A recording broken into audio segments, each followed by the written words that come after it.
Sako looking for a fall here against 922. He's going to give his team 6 points. He's got a 9-1.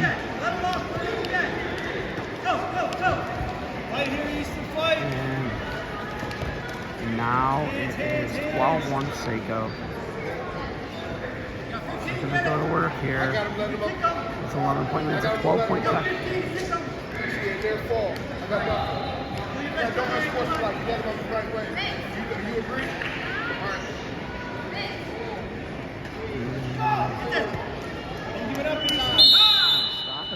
922 is going to survive there and save a team point. That's what Coach Sky talked about. It's going to put West Shore up 10-0 after 2 matches. Sako looking strong.